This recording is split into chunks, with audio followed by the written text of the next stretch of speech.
Hello everybody and welcome to Limited Level Ups. I'm Alex, and this week's episode is our Lost Caverns of Ixalan set overview. And if you have not joined us for one of these before, you can kind of think of it as a one-stop shop for getting acquainted with the new set. We're going to cover the mechanics, we're going to cover the archetypes, we're going to cover some top commons, all a bunch of stuff so that you are prepared for your first week of drafts. And of course, that is not all we're going to cover. I don't want to just tell you what this set is and what it's about. I also want to point you in the right direction of what works and what doesn't, and the stronger archetypes and the weaker archetypes. The set's not actually quite out just yet on the day that I'm recording, but I was able to play in the early access event last week with a bunch of other streamers, so I've got about 5 or 6 drafts under my belt. I've also watched a bunch of other streamers and see what they were doing. The pieces of the puzzle are definitely coming together for me, so I want to share all my insights on the better colors, the better archetypes, the ones that aren't so good, and like I mentioned before, some top comments to close this out. Before we jump in, I just want to say if you are newer to the YouTube channel or the podcast feed, welcome. I hope you enjoy your stay, and we have a bunch of other content to get you prepared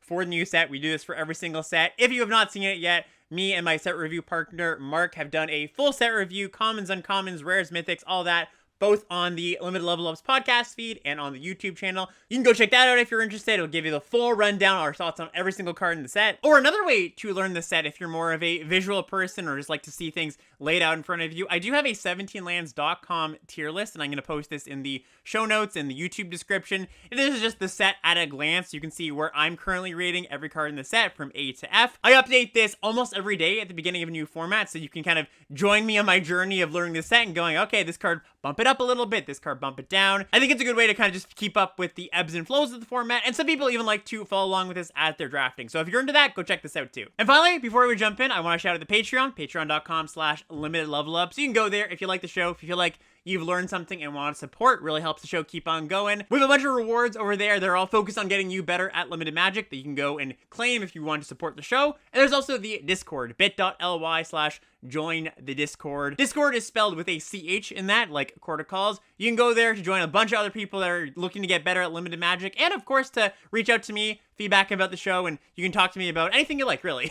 Okay, so let's start by talking about the mechanics. Then we're going to get to some archetypes, some big picture thoughts, and close this out on some top commons. But the first place we're going to start is the mechanics. So for each of these mechanics, I want to cover 3 things. Number 1, just generally how the mechanics work, the real, no pun intended, but the mechanical part of it, just really the Magic the Gathering game system, how this mechanic is going to play.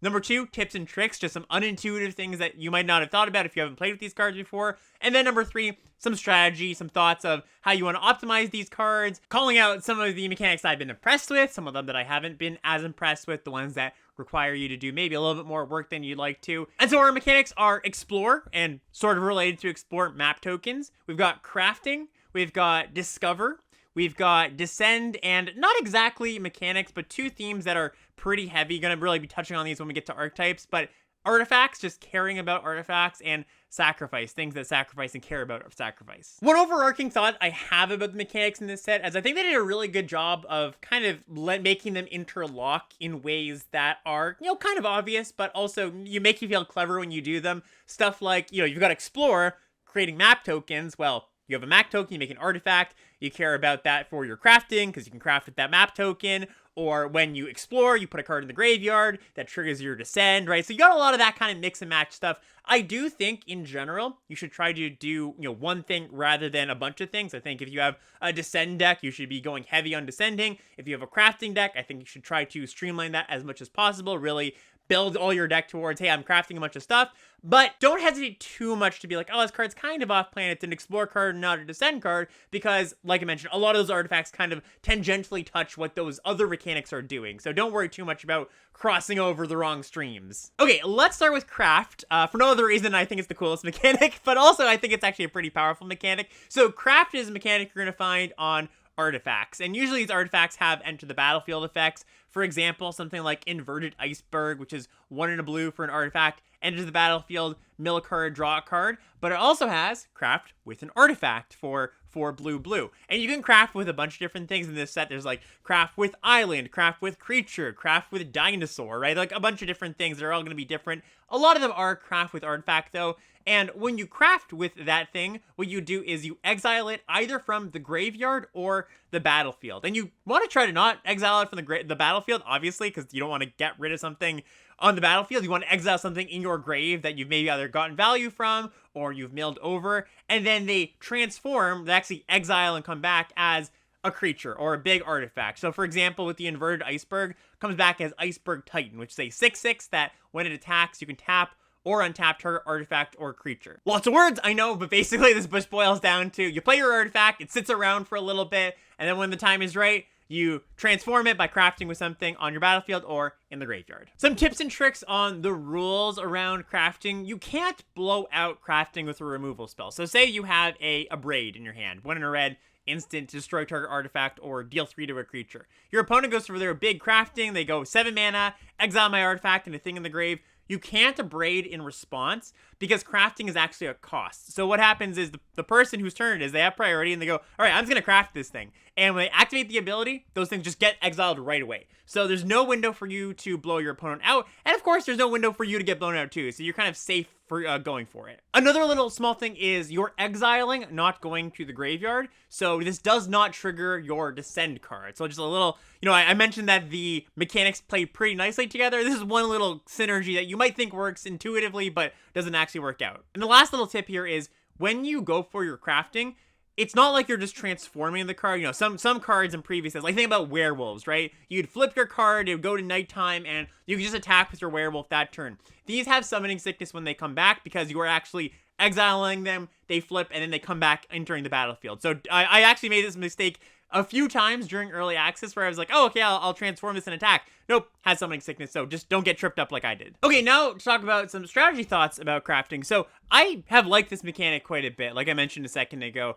most of the craft cards I played with just played out pretty well. I don't think that you have to build your entire deck around it by any means. Usually you'll have something sitting around to craft with or something in your graveyard to craft with. So it's actually kind of just fine to throw a craft card into any deck, although it does get a little bit better if you are self-milling or have a lot of other artifacts lying around that you can easily craft with. This is also, by the way, blue-white's theme, so you'll have these like blue-white controlling decks. That also, there's a few other colors that touch crafting. I think there's at least one craft card in each color, but this is mostly a blue-white thing. You can kind of think of it as like controlling, quote unquote, right? It's not exactly like hard control, blue-black control you might have seen in like, Dominaria United or even Wilds of Eldraine.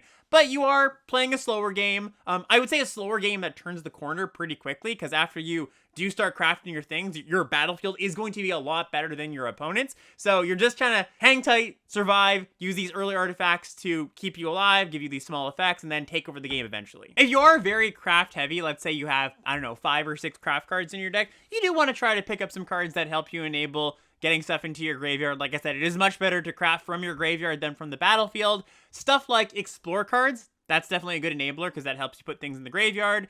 Cycling cards, there are the cycle of 5 land cyclers at common, which are, varying levels of power. I wouldn't just say like, oh, pick up all the cyclers for your craft deck, but they do put a creature in the graveyard. And then there's also just cards that self-mill, something like Sage of Days, which is 3 mana for a 3/2 in blue. When it enters the battlefield, look at the top 3 cards of your library. You can put one of those cards back and the rest in your graveyard. That's something that can really turbocharge your crafting so that you never really have to exile something from your battlefield. And of course, other craft cards do help you craft as well. It's not ideal, but it's much better than sacrificing like a creature artifact or something like that. Generally, what happens when you're playing out these decks is you spend the early turns, you're gonna play some creatures, some removal spells, just your general limited deck kind of thing. But when you can, you fire off that inverted iceberg to draw a card, or you've got Clay Fry Bricks here, which is 2 mana to go search for your deck for a plains, reveal it, put it in your hand, gain 2 life. You've got Saheeli's Lattice, which is 2 mana. Discard a card. You may draw 2 cards if you do, so kind of like your Tormenting Voice. All these like small little effects that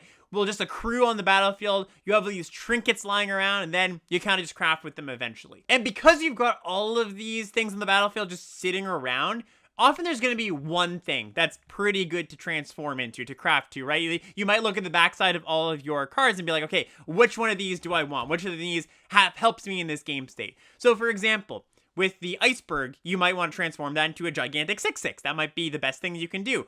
Or you might want to transform your Clay Fry Bricks into Cosmium Kiln, which is a artifact that gives your creatures +1/+1 and makes 2 1/1s when it enters the battlefield. It really depends on the needs of the game, and I do think there are some stronger and weaker ones that draft in, draft out. You're going to be like, Clay Fry Bricks, for example. You're going to be going for that one pretty often. That's going to be like your go-to one. You're like, yeah, I really want to transform this one. over the Iceberg Titan, because I do think the Cosmium Kill on the backside of the bricks is stronger, but sometimes you just need that 6/6 blocker, for example. So as we play, I think it's going to be a bit more clear, like, yeah, this is the craft card you really want to be investing your time and mana into, but sometimes the situation calls for something else. Next up is Descend, and Descend's kind of a umbrella term for a few offshoots of the Descend mechanic in this set. It's a little bit confusing, actually, if you're just looking at it for the first time. So when they say Descend, or when you see Descend on the card, you should just think going to the graveyard, or things in the graveyard. But there is 3 different ways they're displaying this, and they all have Descend or Descent in their name. So there's, the first one here is Descend 4, or Descend 8, or Descend a number. And that just says, you count the cards in your graveyard, and if you're at that number, your card gets a bonus. So for example, we got Echo of Dust, 1 into black for a 2/2, Descend 4. As long as there are 4 or more permanents in your graveyard, Echo of Dust gets +1/+1 and lifelink. So eventually, in the late game, your cards kind of turn on to be better. That's one implementation of it. The second one is what we have here on Brood Rage Myconid, which is 3 into black for a 4/3, and says, the beginning of your end step, if you descended this turn, create a 1/1 black fungus creature token with this creature can't block. And descending is if a permanent was put into your graveyard from anywhere. It could be your library, it could be your hand, it could be the battlefield. So that's another little twist. And the third one here, Fathomless Descent, which is on a card like Chupacabra Echo, which is 2 black for a 3/2. And it says when Chupacabra Echo enters the battlefield, target creature an opponent controls gets -X until end of turn, where X is the number of permanent cards in your graveyard. So it's like, you know, you're dropping the rock down the bottom of his pit, and you're like, how far does it go? Well, just count all the creatures in your graveyard. It could go on forever, right? So basically, it's like, Descend number is a threshold you have to get to. If you have descended, is just saying, hey, did something go to the graveyard this turn from anywhere? And Fathomless Descent is count up all the permanents in your graveyard, and you'll get an effect that scales based on that number. So yeah, a little bit confusing, but that's how they laid it out here. A few tips and tricks for Descend. So number 1, again, it is from anywhere. So if you discard a card that counts as descending, something like Bitter Triumph, which is a 1 and a black instant removal spell, as an additional cost to cast this card, you either pay 3 life or discard a card, you destroy a target creature or planeswalker, or you have something like Mineshaft Spider, which is 4 mana for a 3/2 reach in green, and when it enters the battlefield, you can mill 2 cards. Of course, that triggers Descend. A lot of the Descend payoffs are on creatures that will grow as the game goes on. So something like Frilled Caveworm, for example, 3 and a blue for a 2/5 a common, and has Descend 4. Frilled Caveworm gets +2/+0 as long as there are 4 or more permanent cards in the graveyard. So one thing you want to consider is your opponent or you at Descend 3? Because if they are, or you are, whoever it is, they might be able to get another permanent in their graveyard at instant speed, maybe something like Bitter Triumph, and you kind of use it as a combat trick. So just something to look out for. If your opponent suspiciously attacks with their 2/5 into your large creature, well, you know something's probably up there. And the big rules tip you have to really be careful about for Descend is the text on Descend is if a permanent card went to your graveyard or is in your graveyard. What that means is treasures or any other tokens do not count because they are technically not cards. It's a little bit of weird magic rules minutia, but do not get tripped up by that. Treasures will not trigger this. And now for the strategy side of Descend. So Descend is early on been a bit of a letdown of a mechanic. It hasn't been bad per se, but it hasn't stood out to me like some of the other mechanics or themes have. I think one problem with it is that the common payoffs just aren't particularly strong. I mentioned that Frilled Caveworm. There's also Basking Capybara, which is 1 and a green for a 1/3. It says if you Descend 4, the Capybara gets +3/+0. It could become a 4/3. So it's not like a super bad payoff, but it's just not that exciting.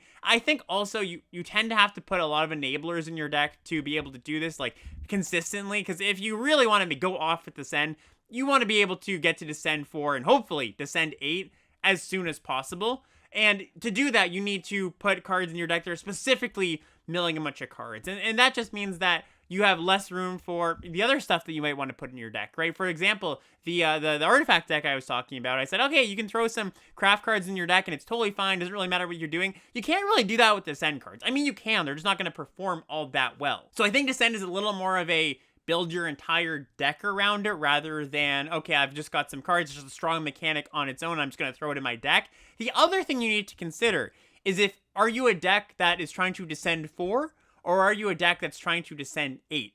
Because those are pretty different things, and I think if you just have a few Descend 4 cards in your deck, you actually don't have to build around it too much, because Descend 4, you're going to get there in an average game of Magic, yeah, at some point. Maybe you want to try to turbo them out and make 4-3 capybaras and 4-5 frilled worms as soon as possible. Maybe that's what you're actually supposed to do with this deck. But if you are going for some of those Descent 8 payoffs, then that's when you really have to be like, all right, I need to have 5, 6, 7, 8 enablers, things that self-mill me to get to those payoffs that turn on. Because otherwise, you're just playing probably a not very good card if you can't turn on the Descend 8. And one last strategy note for Descend here is when you're drafting a Descend deck or building your Descend deck, you really want to be picky about the non-permanent spells you're putting in your deck. Because you really can't have that many of them. And you might think, okay, well, that means I can't have that much removal. But they've accounted for that, and a lot of removal spells in this set are permanents, you know, some enchantment-based removal spells, or they've put, like, removal effects on artifacts, so those are permanents that might go to your grave at some point,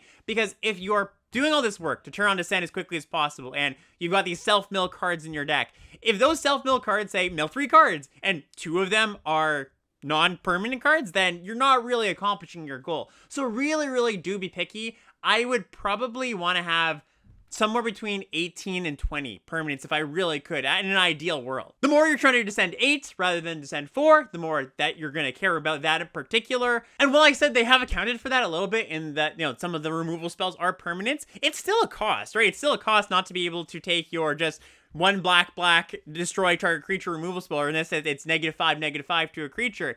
It is a bit of a cost to be like, well, this isn't actually contributing to my Descent plan, or it's fighting against it. So that's another reason I'm a little bit low on Descent, that it kind of asks you to take cards that you wouldn't normally want to. I'm not trying to say that this is just like the worst mechanic and you shouldn't try to play it. I'm just saying I'm a little more skeptical than some of the other ones going in. Our next mechanic is Explore, and Explore is a returning mechanic if you've played the previous Ixalan, and it's generally just a pretty good mechanic, pretty strong mechanic. So for those who have not experienced Explore before, it's on cards like River Herald Scout, for example, 1 and a blue for a 1/2, enters the battlefield, it explores, and Explore says, reveal the top card of your library. If that card is a land, you get to put it in your hand. Otherwise, you put a +1/+1 counter on this creature, and then put that card you looked at either in the graveyard or on top of your library. So essentially, it's either you draw a land or you get to surveil one. And that's really powerful, right? This River Herald Scout, either it's a 2-mana 2/3, or it's a 2-mana 1/2 that drew you a land. Both are really good deals. So especially on cheap creatures, Explore is really powerful because it lets you hit your land drops, lets you have a little bit of a oversized creature early on. I am a fan of this mechanic in general, but I will caution that it's not really a mechanic that you should build your entire deck around, and not really a mechanic you can build your entire deck around, because there's just not that much Explore in the set.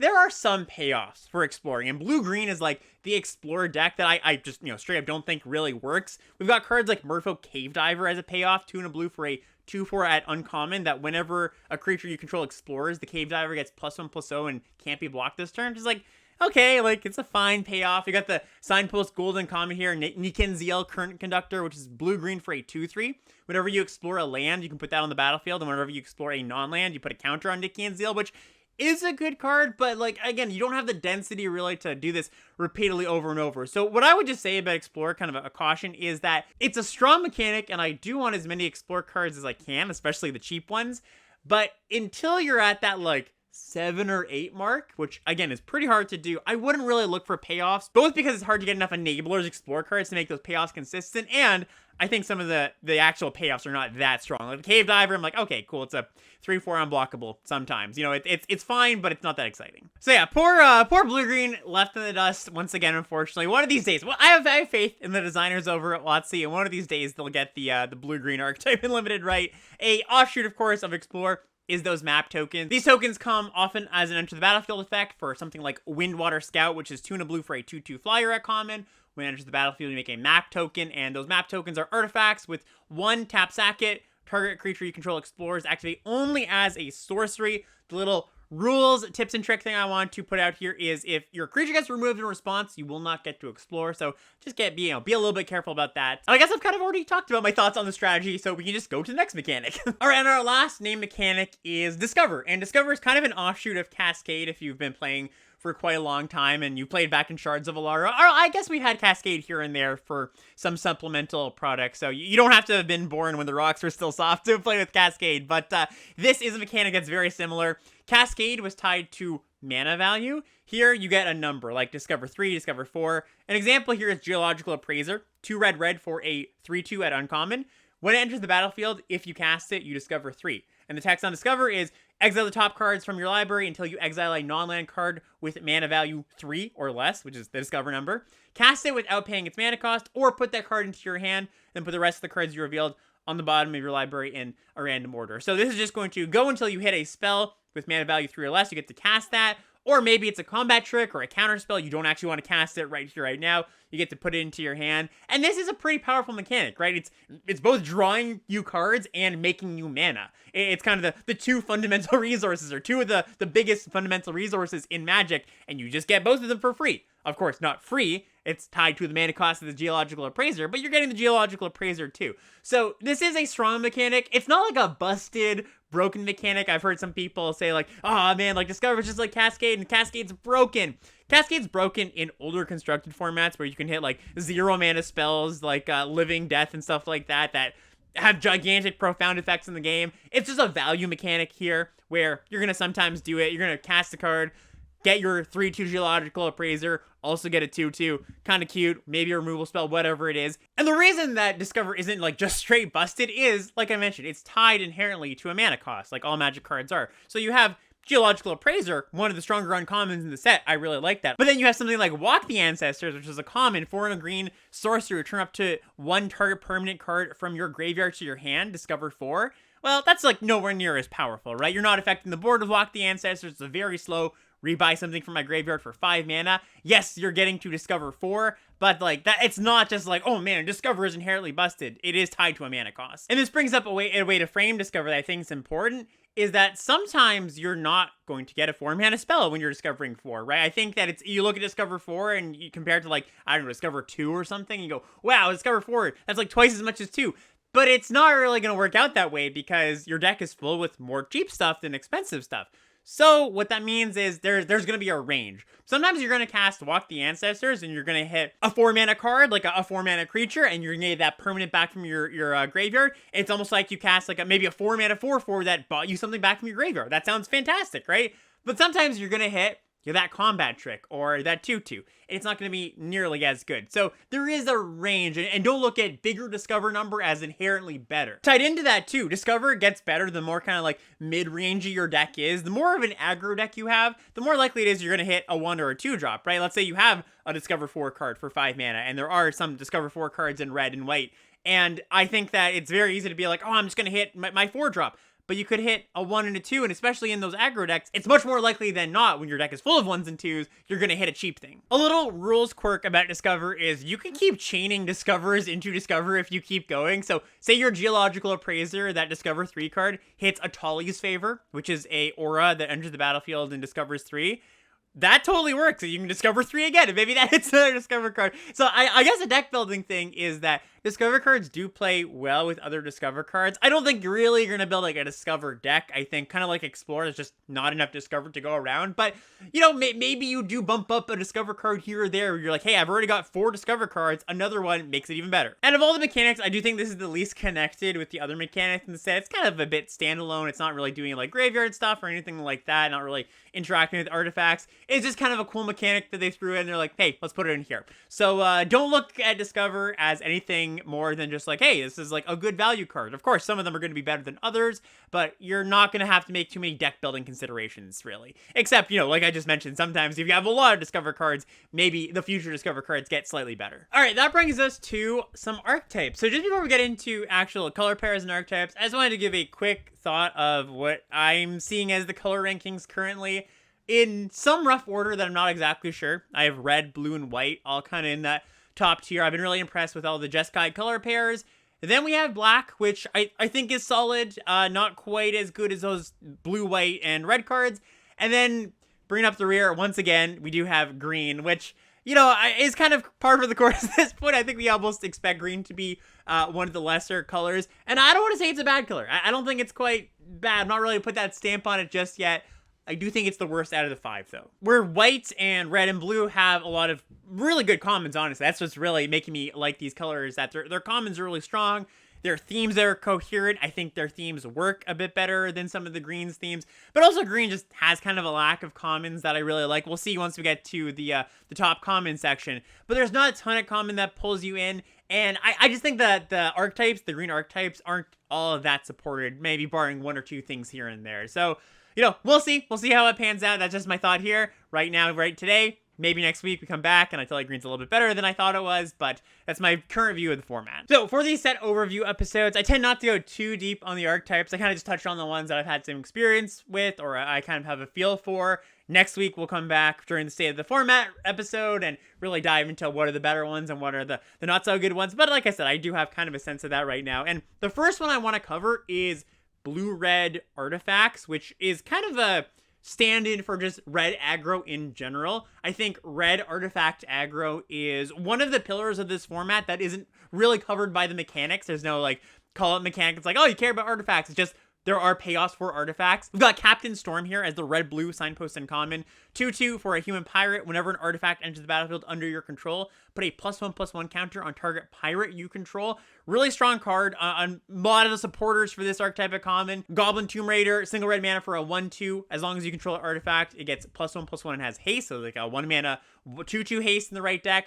Oaken Siren, 1 and a blue for a 1/2 flying vigilance. That is an artifact creature as well. Tap to add blue. Spend this mana only to cast artifact spells or activate artifact sources. And then a real sleeper, one that I rated really low in the set review. I think most people came into the set not thinking this card is very good, but huge overperformer, both for me and my opponents, the people I watched. Sunshot Militia. So this is 1 red for a 1/3 human soldier at common.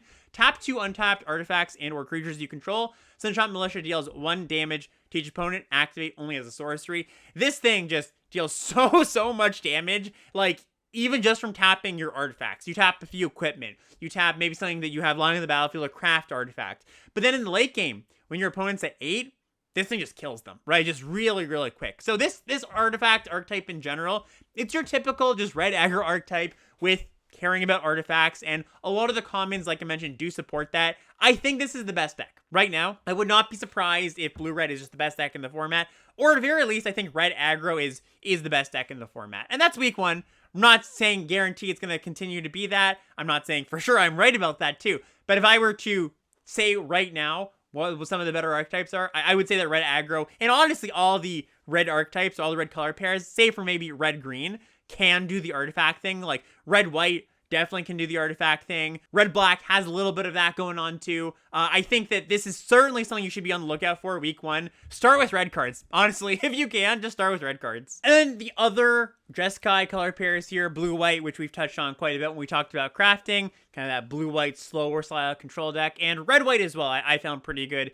The signpost in common here, Caparocti Sunborn, 2 red-white for a 4/4. Whenever it attacks, you may tap 2 untapped artifacts and or creatures you control. If you do discover 4, this card's really strong, and these decks all kind of play in the same space. Like, they all care about artifacts to some degree. They all care about tapping your creatures or artifacts for value to some degree. I think all 3 of these decks, red-white, blue-white, and red-blue, want similar-ish cards. Obviously, the more red cards in your deck, the more aggressive-leaning cards you want, and the more blue or white cards, I think, the more controlling or defensive cards. And by the way, I do think white is a little more controlling and defensive in the set than it is aggressive. Sometimes it's the opposite, but this one, a lot of the white cards are pretty good controlling cards. And that makes for a good drafting experience, too, when you're just like, okay, well, I started blue-white, but then I got all these red cards coming to me. Well, I can pivot to red-blue, and all the artifacts that I picked up in blue before, that's fine. I can put it in my blue-red deck. So, good space to start a drafting, right? I said start red if you can, but it might even just be like start an artifacts if you can, because the transition between these 3 strong archetypes is pretty easy. Touching on blue-black and black-green quickly, these are the Descend color pairs, and they're roughly doing the same thing. I think both of these decks would like to try to get to Descend 8 if they can. So, again, more of that all-in kind of self-mill yourself strategy, and I have a little bit of experience with this, playing with it and against it. Again, I wasn't super impressed playing against it or with it. The times I was impressed, no surprises, was when they had high rarity cards, when they had a bunch of good uncommons and a bunch of good rares. Like I mentioned before, I do not think the commons really do a great job of supporting this strategy, so you're probably only going to want to get into these decks when they're really open, or you open a good descending rare, not like those red kind of Jeskai decks where I think those are a bit more supported to common. Moving on to black-white sacrifice. So this is another deck that the mechanics don't really cover, don't really tell you that are here, but sacrificing is a theme in this set. Things pay you out for sacrificing. We have Bartolome, for example, which is the black-white signpost uncommon. It's a 2/1. It says sacrifice another creature or artifact to put a +1/+1 counter on Bartolome, and that's as many times as you want per turn. That's instant speed. This is a uniquely powerful sacrifice effect. Or I guess not uniquely powerful, because there's actually a few that do, there's no limitations, but compared to sac effects of, in the recent years, really they don't let us do the instant speed as many times as you want. That's been gated before. So this is a more powerful sacrifice effect than we usually get.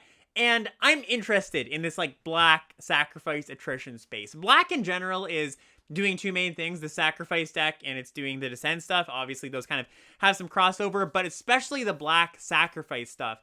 There are a lot of commons that I feel only this deck wants, which is good and bad, right? It means that the other people at the table aren't necessarily going to fight you on the cards that you're looking for, but it also might mean that you can't just brute force your way into the deck because it kind of needs to be open. I'm thinking stuff like Mephitic Draft, which is 1 in a black for an artifact. When it ETBs or is put into the graveyard from the battlefield, you draw a card, lose a life. Greedy Freebooter, single black mana for a 1/1. When it dies, scry 1, make a treasure token, which of course you can then sacrifice the treasure token because most of the sacrifice things in the set do sacrifice artifacts. So not a ton of experience with this one. I actually drafted it once and went 0-3, but I think I kind of built the deck in sort of a wrong way. So I'm interested in exploring this space. There's also a lot of good rares that will pull you into this deck. I think even more so than most archetypes. They kind of, for whatever reason, put a bunch of sacrifice rares at a rare or mythic, so you're going to get into this deck kind of like the Descend decks. I think more for higher rarity cards, but then unlike the Descend decks, you get payoffs at common. So kind of an interesting dynamic there. Excited to see where that goes. Next up, we've got red-green dinosaurs, and I found this deck to be fine. Like the signpost uncommon, it's Quinth, Firstborn of Gishath, really strong card. Red-green for a 2/3 haste. When it enters the battlefield, you can pay 2, and when you do, target dinosaur you control deals damage equal to its power to another target creature. Fantastic card. I think this deck is a lot about the uncommons. There's a lot of really strong uncommons. Belligerent Yearling is another one. 1 in a red for a 3/2 trample. That whenever a dinosaur enters the battlefield under your control, the Yearling's power can become that creature's power. But sort of like the Descend decks, I don't think the commons are that big of a pull in. Unlike the Descend decks, I think that the commons for this deck are just fine. Like, just, fine beaters. There's nothing wrong with them. I found this deck to be a little bit one-dimensional, just like red-green aggro tends to be, which doesn't have to be a bad thing, but, one-dimensional is one-dimensional, where I think a lot of the decks kind of play on a bunch of different dimensions. So I don't think this deck is bad, but I wouldn't be surprised if it ends up being one of the lesser decks in the format, just because it is a bit of an outlier. It doesn't really synergize with anything else. It is kind of like, well, I got all the dinosaur uncommons. Great, my deck is good. If not, my deck's probably not that good. Then again, the flip side of that coin is, a good aggro deck doesn't really need anything special. Just needs a good curve, needs good creatures, good combat tricks, and I think you can have that. So the one piece of caution I would say for this deck is it's kind of the cool thing. Like, a lot of people look at this and are like, ooh, dinosaurs. Like, let me draft that. Especially week 1 or week 2. I think this deck is probably going to be a little bit overdrafted, especially considering I don't think it's one of the stronger decks. So we'll see where it lands as the format kind of develops. But I would not be surprised if 3 people for a draft at the beginning of the format just sit down and go, ooh, cool, dinosaur uncommon. Let me take that and build around it. And of course, you're going to be fighting with a lot of other people for an archetype that's not super supported. And then the last 2 color pairs here are sort of outlier color pairs where what one color is doing, the other color isn't really doing. So there's not a ton of inherent synergy. So these are red, black, and green, white. With red, black, black's doing the defensive, sacrifice, mill myself. Red's doing the artifact aggro thing. And I suppose, some of the black cards can sacrifice the red aggressive artifact cards, but like, it's not that synergistic of a deck from what I've seen. The signpost uncommon, Zoea, Lavatongue, which is a red-black 2/2 death touch that on your end step, if you've descended, each opponent may either discard a card, sacrifice a permanent, or deals 3 to your opponent. I don't think this card's all that special. Just kind of a 2/2 death touch with that ability it has is not that impressive. You're giving your opponent a ton of choice. You have to descend, which isn't that hard, mind you, but I don't think this card's all that much more than a 2/2 death touch, and I don't think it should pull you into black-red. Then we have Kutsil, Melmet Exemplar, which is the green-white uncommon here. And I do think this card is really strong, just like black-red, like I mentioned. White's doing one thing, kind of the artifact stuff. Green is not doing that, so they have this weird theme they've kind of concocted where it says whenever one or more of your creatures with power greater than base power, then its base power does something, you do something. So it's a really weird way to word it, but basically it's just saying if you've cast a pump spell on your creature, if you've put an equipment on it. And Crit Seal specifically is a 3-mana 3/3 that says whenever one or more creatures you control with power greater than its base power deals combat damage to a player, draw a card. Or sorry, one or more creatures, so you only get 1 card per combat no matter what. It also has the line of text, your opponents can't cast spells during your turn. These decks, I think, are very much card quality decks. They're going to be like, hey, green and white are open? Cool. Black and red are open? Cool. I'm going to draft these decks. I don't really think there's too much mechanical synergy going on. Now, the last archetype that I have to talk about, we've gone 30 minutes in this podcast without touching on this, the Cave deck. So if you saw my pre-release prep video, you'll kind of know my thoughts on this deck. I don't think the Cave deck was very good. I don't think it functions very well. It's got some problems. So there is this Cave deck in the format where there's a bunch of lands in the format called caves, and there's actually a specific land slot in the pack that you'll either find a cave, or there's caves and non-land slots as well. Sometimes you get multiple caves in packs, and they just do different things. So for example, we get Captivating Cave here. It's a cave that taps to add colorless. You can pay 1 to tap it to add 1 mana of any color, so kind of like a filter land, a grotto of sorts. 4, tap, sack it, put you +1/+1 counters on target creature. Activate that only as a sorcery. So there's all these colorless caves, mostly colorless caves, that give you these little effects, and then they have these payoffs. For example, Calamitous Cave-In. This is 3 in a red for a sorcery. The Cave-In deals X damage to each creature in Planeswalker, whereas X is the number of caves you control, plus the number of caves in your graveyard. Usually these payoffs count both the things on the battlefield and the graveyard. But the problem with this deck is it asks you to draft like 8, 9, 10 lands to actually function. Sort of like the Gates deck back in Ravnica Allegiance if you played that. But these are all colorless lands for the most part. So like, you're asking to make your mana base so much worse to enable these payoffs that are actually in 5 colors. Like, every color has a payoff like Calamitous Cave-In, or at least, not as powerful as Calamitous Cave-In. We'll get to that in a second. But you're kind of thinking, okay, I'm this multicolor deck, picking up all the caves, picking up all these payoffs, but your deck doesn't really function. And it's really hard to draft that deck because you need to pick up all those caves and all those payoffs, and then you've got this deck with a really awkward, unfunctional mana base. And there's one of the caves that say your caves have tap, pay a life, add a mana of any color, but you can't rely on having that card in your opening hand forever, right? And the payoffs themselves, I talked about Calamitous Cave-In. I think this is the best one out of the uncommons. But then you have stuff like Bat Colony, which is 2 and a white for an enchantment. And it does the battlefield, you make a 1/1 bat with flying for each mana from a cave spent to cast it. And then whenever you play a cave, you put a +1/+1 counter on target creature. It's just not that strong of a payoff. You have to think about it this way. All of the lands, you have to have at least 3 caves to get 3 flyers. And I think if you're getting 2 flyers on this, it's not particularly good. One of those caves has to be white because you need to have spent mana to cast this card to get the 1/1, right? And there's all the other payoffs too. I don't have them listed on the screen here, but they range from fine to not very good. There's the green one, Spelunking, is really quite bad. It's more of a constructed card. So I don't want to dash any hopes this early in the season, but I would just say, especially week 1, where people might be inclined to try this kind of out there wacky archetype, just try to stay away from it. I do think, actually, the fact that the deck is not very good might be its saving grace, because on week 3 of the format, when people have kind of started to figure things out, it might be so bad that it's like, you get all the caves and all the payoffs, and I think the deck can function then, because there are some colored caves, by the way. It's not just all colorless lands. But I think that's going to be a week 3 kind of thing. So just proceed with caution once again. Okay, so that's the archetypes. And before we get into those top commons I talked about, I have just 1 or 2 big picture thoughts. Usually next week's episode, the state of the format address, is where I do my really big, here's a bunch of big picture thoughts in the format. But I do have 1 or 2 things that I want to talk about here, mostly regarding removal and bombs, which is often something people want to hear about during the beginning of the format. How good are the bombs? How good is the removal? And kind of the wrong side of the equation, or the equation you don't want to hear, is the removal is bad and the bombs are good. And I don't think it's quite that extreme, but I do think the removal is a little bit less good and a little bit less prevalent than it has been in the past set or two. And I think the bombs are quite strong, and I think there are quite a few of them. So what this means is that when you see a great removal spell, you're going to want to prioritize that highly, something like an Abrade or a Deadweight, or a good catch-all removal spell. And it also means that in-game, you want to make sure you're very picky about your interaction. Of course, if you're playing an aggro deck, you're just going to get the blocker out of the way attack. But if you're playing a little bit of more of a mid-range deck, really ask yourself, hey, do I have to kill this thing? Can I just block it? Can I try to deal with it another way? Because you never know when your opponent's going to play one of the, there's a lot of really good cheap bombs too. There's a lot of like 3-mana bombs that demand to be answered. Something like Breach's Eager Pillager. This is 2 in a red for a 3/3 at rare. Has first strike, and it says whenever a pirate you control attacks, choose one that hasn't been chosen. You either make a treasure, target creature can't block this turn, or exile the top card of your library, you can play it this turn.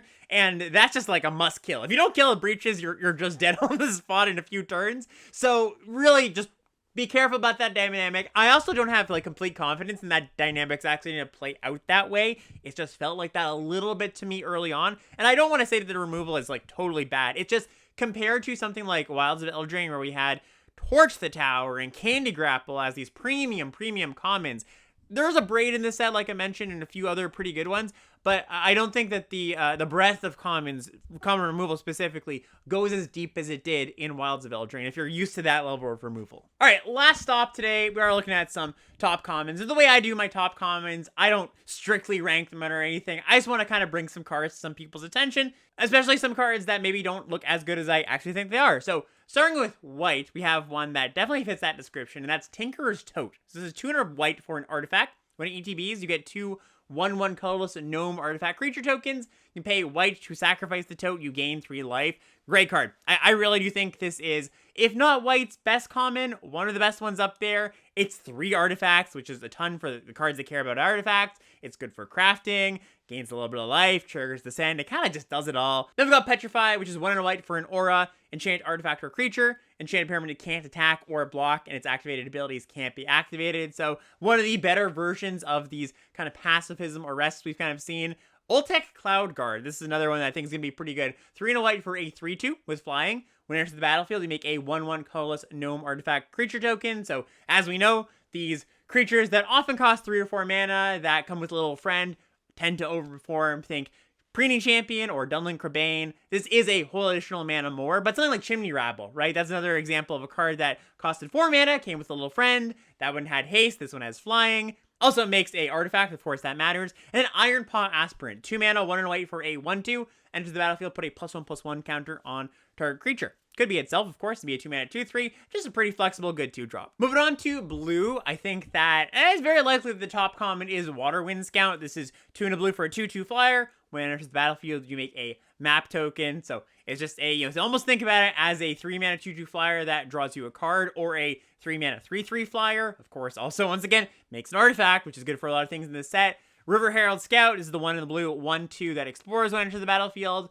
Cogwork Wrestler. I mentioned, this is another one I mentioned in my pre-release video, but this is the 1 mana 1/2 flash artifact creature. When it enters the battlefield, target creature an opponent controls gets -2, -0 until end of turn. These kind of cards generally overperform your Deceive the Messenger style of cards, little 1 mana blue trick that comes with a little creature. And then Oaken Siren, 1 in a blue for a 1/2 flying vigilance. Tap to add blue, spend this only to cast artifacts or activate artifact abilities. And this card, I don't think is going to be like a super high tippity top common top pick, but I do think in those red artifact built decks I was talking about, this is definitely going to be an overperformer, and a card that might be a little bit easy to overlook. Next up, we've got black, and black has removal spells and fungi to offer to us. So we've got Deadweight, single mana enchantment aura. Enchanted creature gets -2, -2. Join the Dead, 1 black for an instant. Target creature gets -5, -5 until end of turn.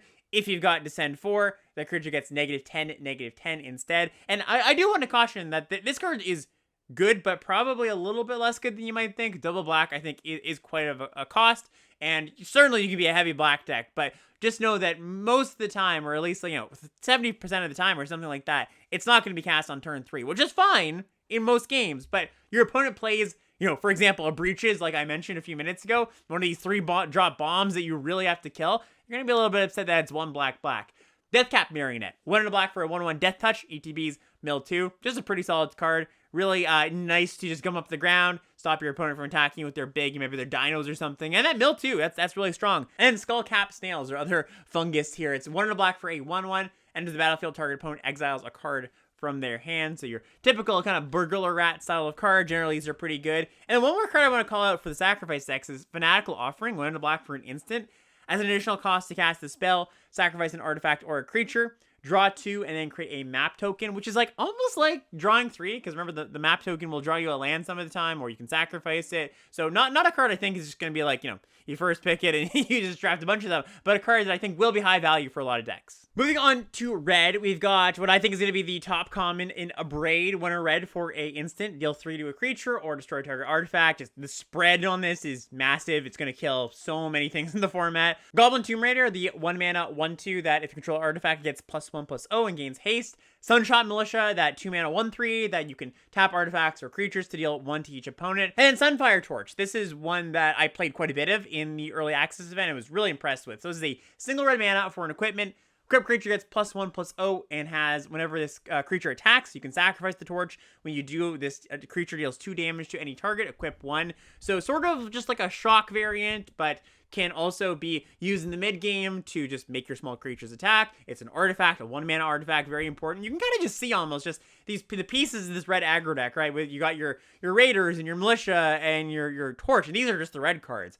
Some more cards to add to that pile. Plundering Pirate, 2 in a red for a 3/2. When ATBs, you make a treasure token. And Atali's Favor was another one I was pretty impressed with. 2 in a red for an aura. Enchanted creature gets +1/+1 and gains trample. And when it enters the battlefield, you discover 3. So the way this plays out is you play a 2-drop, you play Atali's Favor onto it. That creature now attacks as a 3/3, and maybe you get to discover into a 3-drop or a 2-drop or something like that. So just a pretty solid card. And then finally, we've got green. And like I mentioned, I'm not super impressed with green's commons. We've got Poison Dirt Frog, 1 in a green for a 1/1 reach. Tap to add a mana of any color. You can pay 2 to give the Poison Dirt Frog Death Touch until end of turn. Perfectly cromulent card. Huatli's Final Strike, 2 in a green for an instant. Target creature gets +1/+0 until end of turn and deals its damage to target creature and opponent control. So just, your classic green punch spell. Pathfinder Axe Draw, 3 in a green for a 4/3. When ATBs, you explore. So not bad. And then the last 2 green commons I want to talk about are 1 Staggering Size, 1 in a green for an instant. Target creature gets +3/+3 and gains trample until end of turn. So a really solid combat trick for your dino decks.